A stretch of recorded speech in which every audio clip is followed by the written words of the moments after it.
Okay, ladies and gentlemen, good evening. I hope you're all doing really, really well. Welcome to the third Get Your Property Questions Answered webinar on behalf of WiggyWam. I hope you've all had a great week, and it definitely feels like winter's setting in, doesn't it, at the moment? I know up and down the country, people have been nervous about turning on their heating after the cost of living crisis has been announced, and I think a lot of people are struggling with that at the moment. So our job today really is to guide you through the pitfalls of buying and selling property. So if you've never attended one of these webinars before, the whole idea is that it gives you a space and a forum to ask any kind of property related questions and get some answers from them, from somebody who's fairly impartial and has had quite a bit of experience in the industry over the course of the last 25 plus years. So I'll hopefully do my bit to try and save you a little bit of money along the way as well, and hopefully move you towards home buying utopia as quickly as possible. Now, I'm really excited about today's webinar. We've had some great feedback of the ones that we've done so far, so thank you for that. And we have got some really exciting news to announce during the course of today's webinar. So please stay tuned as we unfold the webinar today, because I'm really excited to share that with you. And it's just all part of our passion to really help buyers, sellers, tenants, landlords, agents, letting agents, estate agents, surveyors and solicitors to really get this home moving process streamlined, get people moved quickly, and for everybody to make a bit more money or save a bit more money as time goes on. And please don't think that those two things are mutually exclusive, because I do believe that there is certainly a lot of room for agents and solicitors to make more money offering the services that they do currently to the marketplace. And I do believe that a lot of sellers in particular would actually pay more money in order to achieve a much higher level of service, which is exactly what we set out with WiggyWam. So I'll just give it a minute or two just whilst we're waiting for one or two more people to join. But as with all things relating to these webinars, guys, if you've got any particular questions that you want answering, then I'd be really happy to receive those. You can get them to us through social media on Twitter, which is, I think our handle is at WiggyWam UK, or you can email them through to us at happytohelp@wiggywam.co.uk, or indeed you can actually go on the WiggyWam website and you can find the page for the webinars that we're hosting every week. And you can post your questions there, which we'll answer as each week unfolds. So, yeah, as I say, super excited to be getting on with today. So let's start with today's first question, which comes from Glyn here, which says, I'm just starting my estate agency business and want to do things differently to the competition. Do you have any tips on how to do things right to win more instructions? Well, okay, Glenn, that's a great question. Let me start, Glenn, by saying, and I don't think I'm alone in thinking this, but if I am, I'll take the bullet for it. But I do believe that the economy is going to go through a state of change. And already we're seeing signs locally of properties taking longer to sell than they have done over the course of the last 2 years. And certainly a lot of buyers and sellers getting nervous about what the future may hold. And so I think the game of agency is going to change quite significantly over the course of the next 1 to 2 years. And one of the biggest tips I'm going to give you, Glenn, is that the reason I believe why a lot of estate agents aren't successful at winning more instructions initially is because they have what's known as a very short sort of client nurturing journey, if you like. So if you think about the psychology of somebody who's thinking about selling their house, right, they usually spend some time looking online for different properties that they're interested in. And then they'll go through the process of picking up the phone or making inquiries online for local estate agents to come and give them a valuation on their home. Now, a lot of estate agents use this as a lead generator, right? So you'll use it, get a free valuation on your home as a lead generator to get an inquiry from somebody, and then you go out to see them at their home. And then depending upon how many other agents are also offering free valuations, will determine your odds or chances of success, if you like, of winning that instruction. And that nurturing journey, if you like, guys, really, it's a very short window of opportunity to win an instruction. And that could be anywhere between, shall we say, 7 days up to maybe 6 months if they're really thinking ahead in terms of getting moved. But all the time that you're in the bun fight, if you like, with other agents, your chances of winning that instruction start to dwindle. And then you're then faced with shall we say, the oldest agent's trick in the book, which some unscrupulous agents use, not all, but some unscrupulous agents use, which is to overvalue your property and then put a very low fee on it to try and win the instruction, right? And you'll be familiar with this if you're in the industry. So the question really is, how do you get over that tactic that a lot of agents use? And my response would be, you need to increase the time of the customer nurturing journey or the client nurturing journey. And the only way you can do that is through what I believe to be a number of opportunities where you have different touch points. I think that's the word that is fashionable to use right now. Yeah, the touch points with different clients along the way. So rather than it just being a phone call, hi, can you come and value my house? Okay, it becomes an opportunity where you're gathering that lead much earlier in the thought process. Okay, now, just to give you some examples of what this may look like, it might be that you offer in your advertising, get your free report of the top 5 things you must be aware about if you're thinking of selling your home. Now, that's probably a weak headline, but you could put something a little bit more dramatic in there to gather interest and cause people to react with urgency to get that free report. And usually what you're doing, if you're familiar with internet marketing, is you're offering an exchange of value. So they're giving you their name and contact email in exchange for a valuable free report that's going to help them with their journey, right? So if you're doing that, you're getting them into what would be called your marketing funnel a lot earlier on in the process. And then over an extended period of time, you've got more opportunity to demonstrate your knowledge and expertise as an agent, rather than just leaving it to chance on the day and being one of, shall we say, 3 agents that go and see the client. So that's probably the biggest tip I can give you. And if you get it right, the nurturing journey should take place over a longer period of time. You've got more chance to expose them to your knowledge and expertise. Okay, and if you really want to get into the nitty gritty, I'm going to encourage you to grab a copy of this. It is hot off the press, okay?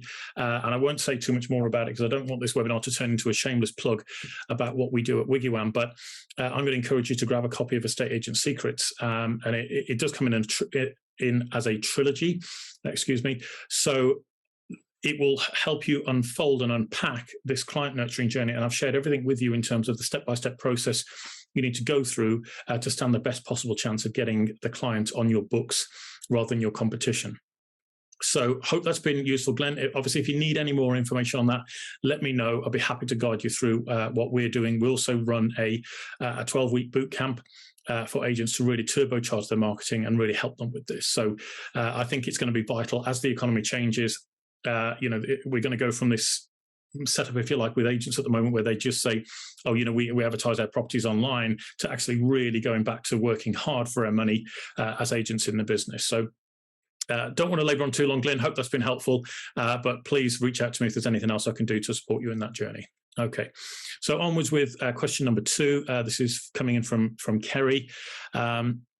Our cash buyer has pulled out of the sale, saying they can no longer afford to go ahead, stating the cost of living crisis as his reason. We're 7 weeks in and we're at draft contract stage and now have to start all over again. Will I have to pay the solicitor's fees for the work they've done so far? And will I have to get things like the searches done again, as I read somewhere that they are only valid for a couple of months? Let me grab a quick glass of water, guys. You can probably see I get very excited about talking about all things property, so I have to try and calm myself down. But thank you for the question, Kerry, on this one. So your buyer's pulled out because of the cost of living crisis. You've gone 7 weeks into the process, and now you're going to have to start all over again with a new buyer. Now, the question relating to will you have to pay the solicitor's fees for the work they've done so far, the answer to that is it depends. Now, some solicitors, in my experience, will work on the basis that the costs that they've incurred so far are almost like a loyalty fee, if you like, with their clients. So if the sale's fallen through for a reason that's not your fault, they'll just roll that expense into the next deal that you do, or they won't actually charge you for the work that they've done to date. Okay, so have a conversation with the solicitor and see what they say. A large part of the work that your solicitor's done as they're acting for you as the seller should actually be replicable for the next buyer that comes along. Okay, so there shouldn't be a huge duplication of work there. Things like this, as in terms of the searches that have been done. Okay, what I would say to that is you're correct. The searches may only be valid for a couple of months. Okay, now if you're struggling and you don't want to spend a fortune on getting your searches done again, by all means, send me an email. Happy to help at wiggywam.co.uk, because we're about to bring to the market a very exclusive product that will help you with your searches. And it's a product that's exclusive really to WiggyWam. It's never been done before. It's a product called Twin Search, and it's available at, well, you can get your searches done a lot quicker, okay? And it's done in such a way that we extend the shelf life, if you like, of your searches. So we provide most of the information up front, and then you get the little bit that needs to be refreshed, if you like, towards the end of the legal process, so that everything's up to date, ready in time to exchange contracts. So happy to help you with the Twin Search if that's going to help there, Kerry. And I wish you all the best of luck in finding another buyer. I'm hopeful you'll get one at the right price in the not too distant future. So as I say, talk to your solicitor, see if you can negotiate something with them, and what they'll do to hold over the work that they've already done to support you in your next sale. Okay. So thanks for that question, Kerry. Moving on to the next question here from Harps. This is quite a lengthy one, so I'll just read it out. We are 11 weeks in of what should have been a straightforward sale with no chain. We're first-time buyers and the property is empty. We have the mortgage offer and searches results came back 2 weeks ago. Our solicitor has been so inefficient. She ignores our emails and calls, and the one occasion she did respond took 10 days. She has lied to us, telling us she has not received various forms from the vendor's solicitor. We since found out she had them 5 weeks ago, and their solicitors heard nothing from her. Our searches were delayed for over a month because she ignored the emails. It's been one long nightmare. We've never met her because we got her online. Big mistake. On the rare occasion when I got through to anyone, it was her admin, and we have a holiday booked in 6 weeks from now, and we're desperate to have completed before then. Is there anything I can do to put the pressure on the solicitor to get this sale completed? If I have to change solicitors, I'm prepared to do so, but would it be possible to complete in 6 weeks if we have to start all over again? Wow, okay, Harps, I'm really sorry to hear that. That sounds like quite an intense process you've been going through. And I'll be honest with you, it's one of the frustrations that I have, and I share with a lot of people who are looking at buying and selling at the moment, that there seems to be this issue with solicitors. Have a lot of solicitors, okay, not all solicitors, because I'll get this in the neck off somebody who's watching our video and goes, you said this about solicitors. No, okay, not all solicitors, okay, but some solicitors, as in this example which Harp's sharing with us, isn't returning their calls, isn't returning their emails, and seems to be delaying the process. Now, with you being a cash buyer, or sorry, your first-time buyers, the property you're buying is empty and you've already got your mortgage offer in place, then that should be a nice short chain, and that deal should be done very, very quickly. Okay. Now, Harps, what I would do if I was in your shoes, first of all, you need to really confront your current solicitor. More to the point of, I don't know how they're going to handle you changing horses. I would certainly sack them. If what you're saying here is true, I would certainly give them the boot, and I would move on to another solicitor. And again, I can probably help you with that, because you want somebody who can get you moved within the next 6 weeks. I think it's possible, more than possible, to get that deal done, particularly if you've already got your mortgage offer. And again, we can help you with your searches as quickly as possible. But I would certainly confront your solicitor in terms of setting everything out in writing, not accusatory, but to say, this is when we instructed you, this is what's happened, this is when I've emailed you, this is what has been the response, this is what's been said. And as a response, as a consequence, you no longer want them working with you on your transaction, and that you're not going to pay any abortive fees, okay? And you would also request a refund of any money that you've got that you've already paid on account to the solicitor. Okay. Now, the likelihood is if they've been this difficult with trying to get the deal to this stage, they may choose to either ignore you again, or they may choose to threaten to sue you, or all this, that, and the other. I think it would be unlikely, and that's why people don't raise these complaints with solicitors, because they think the solicitor knows the law better than they do, and therefore they're going to get sued. By setting it all out in writing, and as I say, not doing it accusatory, but as a matter of fact, this is what's happened. you're kind of protecting yourself against anything going wrong, because you can then, if things do start to escalate, you can report them to the relevant governing bodies. But it's really frustrating to hear these stories, because you're not alone, Harps. I know that's no comfort with what you're going through right now, but I would certainly give the solicitor the boot, because they haven't done their job like they suggested they would, and I would look at changing solicitors. Now, what I would do is I'd go to the solicitors that are acting on behalf of the vendor. It seems like you've already established some kind of contact with them. And I would see if it's possible for them to also act for you, or another person within their office to also act for you as the buyer. Now, they may or may not be able to do that. There may be obstacles that prevent them from doing that. But the reason I'm suggesting that is because the deal should move very quickly, because they've already got all the information together as far as the seller is concerned. They may be able to act for you as the buyer and get the transaction done a lot quicker. So that would be my first port of call, is to have a conversation with them, see if they can do it.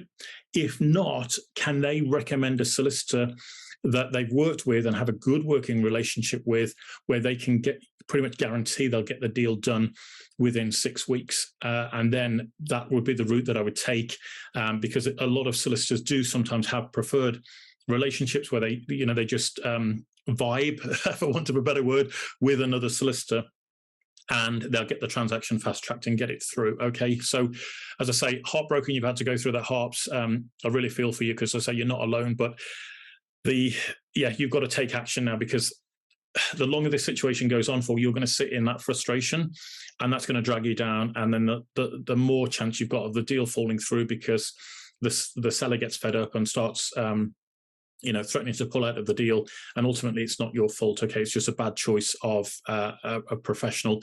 It happens. It's one to put down to experience. If you don't get any money back from them, again, that's sort of paying the price, if you like, for the education of this process. And as I say, if there's anything more I can do to help you, let me know. I'd be happy to put forward some recommendations on a solicitor if that would help you get the deal done quickly. Oh, excuse me. So thanks you again for the question, Harps, and good luck with that as well. Okay, let me just grab a quick glass of water, guys. Okay, got some great questions here today, guys. Quite lengthy ones as well, which is nice. So here's one from Brian. I'm in the process of buying a house and had a housing survey report done, which suggests 7,500 of repairs. I contacted the estate agent about this, and they are going to organise their own roofer and damp specialist, as they said it shouldn't be that expensive. I'm a little concerned about this. Should I be the one organising someone independent? Okay, Brian. So great question. Fairly common as well sometimes with buyers when they've had a survey or a survey report carried out on a property that flags up a number of repairs that need to be done. Okay. Now, in this instance, what you're doing, Brian, if you're putting yourself in this position, all you want to do is to buy that house and have peace of mind that it's not going to fall down around you, first of all, and you're not going to end up with a whole bunch of problems that are going to come and bite you on the backside further down the line, right? So if the seller chooses to do the work, then that's quite within their remit to do so.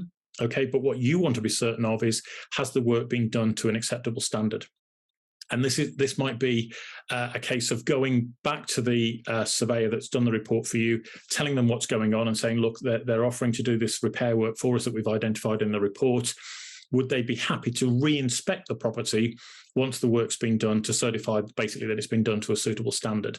And they probably won't give you a certificate for that, but what they will be able to do is to say, okay, yeah, I'm happy with that amount of work that's been done. Now, you haven't mentioned this, Brian, so I'm assuming it's not the case, but occasionally a surveyor, if you've had the survey done on behalf of the bank or building society that's providing the funding for this, the surveyor may highlight what's called a retention. Okay, so they'll put a retention on the mortgage amount to cover the cost of those repairs. You haven't mentioned that, so I don't think it's the case here.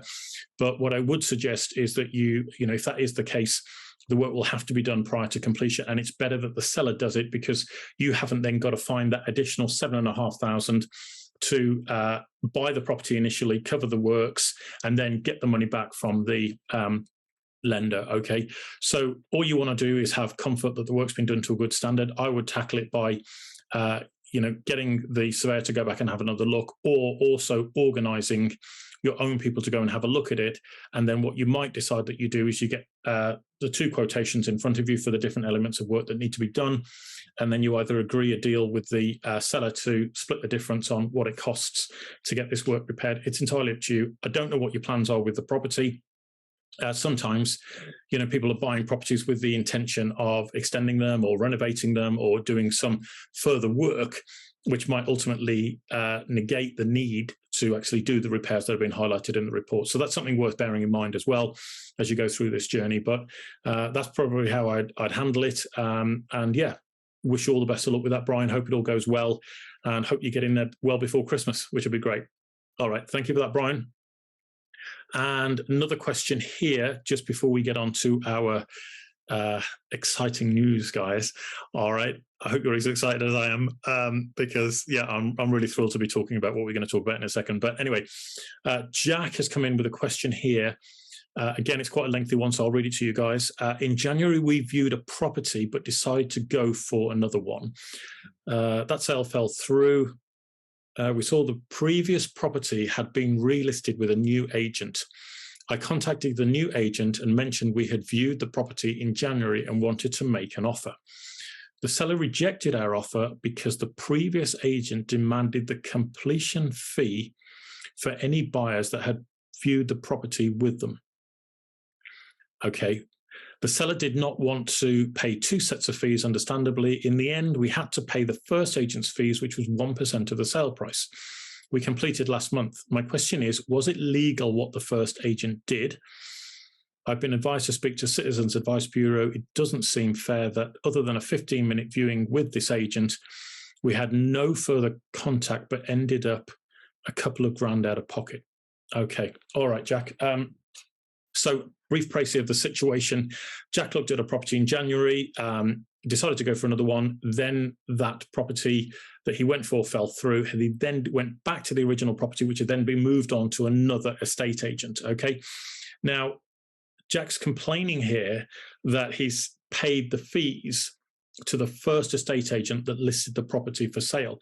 And Jack, what I'm going to say to you, which is probably not going to be of much comfort at all, is that you've actually accepted responsibility for somebody's liabilities. Now, as a buyer for properties in the UK, unless you're buying it through something like the modern method of auction or something similar to that, where it's actually stated in the contract that you're responsible for paying the estate agent's fees, then you've actually accepted responsibility for the seller's liability, which is to pay the first agent's fees. Now, the reason this was introduced is because in the past, there's been examples of estate agents that have listed a property for sale, okay, and then the seller advertises it with the estate agent spends all this money on advertising it to as many people as possible, people go around and view it, and then the buyer and the seller get their heads together and say, well, do you know what, let's get rid of the estate agent, let's save a couple of grand and we'll do a deal privately, okay? So what a lot of estate agents do to cover themselves in this situation is that they provide a marketing contract with a clause that that allows them to claim fees for any buyer that's been introduced for 6 months, 12 months, 18 months or longer, that the first estate agent is actually introduced to the seller. Okay. Now, that, as I say, that liability rests firmly with the seller. And it seems what's probably happened here, reading between the lines, is that you've been pretty keen to get this property and the seller's just shoehorned their responsibility over to you and said, okay, if you want it, then you pay my estate agent's fees. So it's not illegal what the agent's done at all. But what is unfortunate is that you've been you've taken on the liability of somebody else, which is really not on in my book. And I'm really sorry that you've had to go through that. So I don't think there's any right of redress in what's actually happened, because you've committed to that and you've actually signed up for it. So I'm sorry, I can't offer you much comfort in your situation there, but it's something to be aware of. And as I say, this could happen with any transaction if you don't read the contract, particularly if you're buying at auction. or as I say, this modern method of auction, there will be clauses in there, or could be clauses in there, that say, you know, you're responsible for paying the estate agent's fees on this particular deal. So, yeah, sorry to be the bearer of bad news there, Jack. It looks like it's another one to put down to experience, and another one to, you know, don't know quite what to say to give you some comfort here, but yeah, it's one to put down to experience, and I'm really sorry that you've been put in that position. I wish I could have perhaps had the conversation with you sooner, before you'd gone into the deal, and maybe we could have offered you some words of wisdom before you actually went into it. So yeah, best of luck with that, Jack. Hope you're happy in the new home anyway. It's good that you've managed to get a property sorted, because there's been so many people that have been frustrated with trying to get the keys to the new home, and there've been, you know, lots and lots of delays in making it happen. And obviously it's been quite the journey between January and September to try and get into a new home. So wish you all the best of luck with that, and hope that it all works out okay. So, ladies and gentlemen, thank you for all these wonderful, wonderful questions. I've been really impressed with what you've been putting through. And as I say, feel free to ask me anything in relation to property. I'm not claiming to know all the answers to everything there is to know about property. I'm really not. But if we know the answer, we'll give it to you. If we don't know the answer, then we'll certainly look it up for you and let you know. So on to some exciting news that I want to share with you guys. And if this works, let me just quickly share this with you. I want to give you a sneak peek of something, and don't blink because you're going to miss it. Okay, so hopefully if this works, you can see that. Fantastic. I'll just move my mug out of the way here. But yeah, I wanted to share this with you guys. This is something that is coming out very, very soon for all the buyers and sellers that are looking to buy a home, either now or in the near future.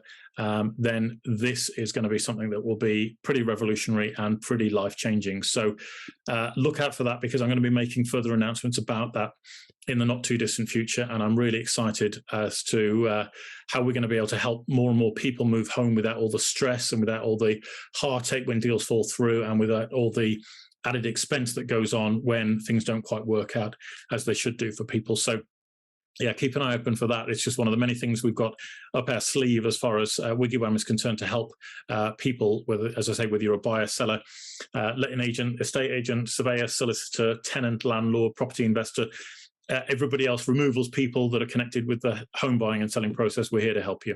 Okay, so thanks for joining me again, guys. Really appreciate your attention, and for taking part and sending in these wonderful questions. We'll be doing it at the same time next week as well. Although I am going to be in the middle of a house move sometime soon, so we might have to dodge around that, or I'll be doing it from my phone stood in the middle of a field somewhere, but we'll see what happens there.